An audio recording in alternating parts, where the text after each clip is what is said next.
1 year after Soul Music, Cosgrove Hall returned to Discworld adapting Wyrd Sisters. Though based on an earlier book in the series, Wyrd Sisters follows a different group of characters and can be enjoyed in isolation. The comic trio of Granny Weatherwax, Nana Yogg, and Magrat Garlic are genius in their chemistry, provide hilarious riffs on both witch culture and fairy tales.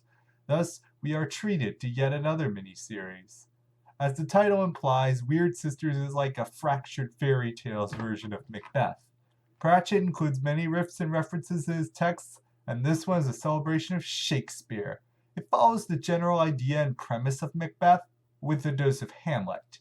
Features the son of a murdered king looking to take back his crown, but instead of avenging his father, Prince Tomjon just wants to be an actor.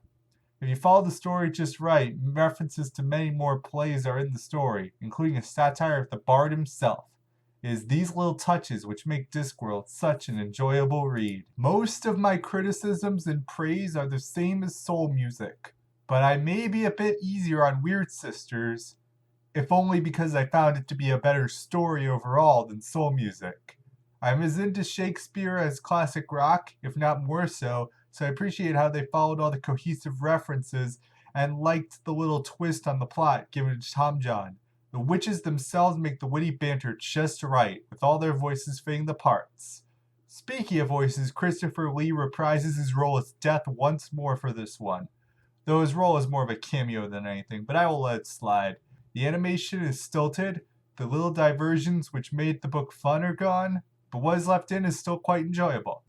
Yet again, as an adaptation, this miniseries is strong, following the plot and dialogue of the book well, though the narrative tangents and riffs on stories are still proving to be untranslatable into any other medium. What's left behind is a hollow shell which pays respect to Pratchett and tries to tell the story, but is left with trying to make such an eccentric story fit into a strange medium where it may be unsuitable. So while this is a stronger adaptation, it's one I recommend less than Soul Music to a non-fan. If you're into Shakespeare also, you may get something out of it, but this is a case where knowing the characters and ideas of Discworld will make the experience most satisfying. Watch if you're a fan. If not, watch Soul Music first and see if that agrees with you. Next time we get Discworld in live action, as well as grant ourselves the beginnings of a new holiday tradition.